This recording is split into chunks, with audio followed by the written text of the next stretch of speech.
মুসনাদে আহমদ ইবনে হাম্বল, তিনি হচ্ছে হাম্বলি রচিতা। তো তিনি সবসময় হাদিস গবেষণা করত। কি গবেষণা করত?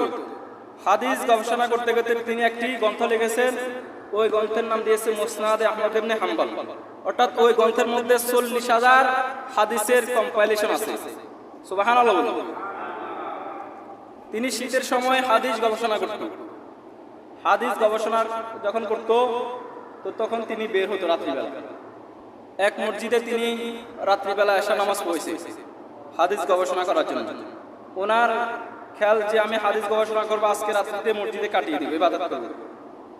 এশার নামাজ পড়া শেষ, দারোয়ান, মসজিদের যে দারোয়ান রয়েছে, দারোয়ান বলতেছে যে ভাই নামাজ পড়া শেষ, এখন আমরা মসজিদের তালা দিতে হবে, নইলে চোর আসে, বিভিন্ন এগুলো সমস্যা করে।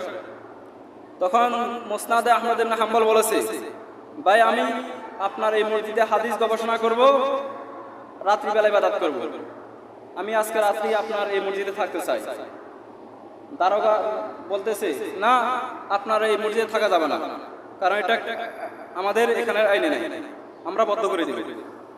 তো তখন মুসনাদে আহমদ ইবনে হাম্বল তিনি উপায়ন্তর না পেয়ে মসজিদ থেকে বের হয়ে যায়। আর হাঁটতে হাঁটতে লাগলেন। হাঁটতে হাঁটতে দেখলেন যে একটা দোকান, বাতি বলতেছে, সেখানে একজন যুবক সেখানে রুটি বানাইতেছে। কি বানাইতেছে? রুটি বানাইতেছে একটা দোকানে। তখন মুসনাদে আহমদ ইবনে হাম্বল ওই রুটি দোকানের কাছে গেল, বলতেছে, হে যুবক, আমি হাদিস সংগ্রহ করার জন্য এসেছি, আমি চাই তোমার যে চুলা রয়েছে, চুলার পাশে বসে আমি হাদিস চর্চা করবো, হাদিস পড়বো, তুমি রাজি কিনা? যুবক বলছে, সমস্যা না, আপনি এখানে বসে হাদিস চর্চা করেন।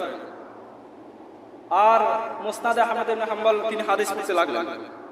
আর যুবকের দিকে খেয়াল করতে লাগলেন, যুবক আপনার কি করতেছে? রুটি বানাইতেছে। সে পড়তে লাগলো আস্তাগফিরুল্লাহ। কি পড়তে লাগলো? আস্তাগফিরুল্লাহ। এরপরে খামিতে রুটি দিতেছে, পড়তে লাগলো আস্তাগফিরুল্লাহ। আবার খামি থেকে রুটি উঠায়, আস্তাগফিরুল্লাহ। কাস্টমার কাছে যায়, কাস্টমারকে রুটি দেয়, কয় আস্তাগফিরুল্লাহ। আবার টাকা লয়, কয় কি? সকালে বলুন আস্তাগফিরুল্লাহ। আবার ক্যাশ বসে টাকা রাখে, কি হয়? সকালে বলুন আস্তাগফিরুল্লাহ। তো উনি সবসময় শুধু দেখলে লাগলেন, কি রে যুবক, আসার পর থেকে শুধু আস্তাগফিরুল্লাহ আস্তাগফিরুল্লাহ। এই ইস্তেগফারের মধ্যে কি পেয়েছে?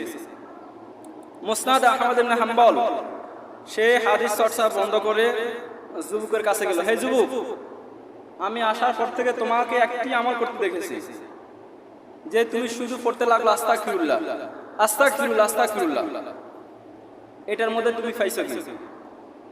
যুবক বলতে লাগলো, হে যে মানে আলেম, মানে মুহতারাম, আমি এই ইস্তেগফার পড়ার কারণে আমি জীবনে যত দোয়া করেছি সব দোয়া আল্লাহ তাআলা কবুল করে ফেলেছে। অর্থাৎ আমার জীবনে এমন কোনো দোয়া নেই যে দোয়া আল্লাহ তাআলা কবুল করে নাই, শুধু একটি মাত্র দোয়া ব্যতীত। কয়টি মাত্র দোয়া ব্যতীত? অর্থাৎ আমি একটি মাত্র দোয়া ব্যতীত জীবনে যা দোয়া করেছি, এই ইস্তেগফার পড়ার কারণে সব দোয়া আল্লাহ তাআলা কবুল করে ফেলেছে। মুসনাদ আহমদ ইবনে হাম্বল তো শুনে আর অবাক, কি এমন দোয়া, শুধু একটি দোয়া আল্লাহ তাআলা কবুল করে নাই? ওনার জানার জন্য আবেগটা কি পেয়ে গেল।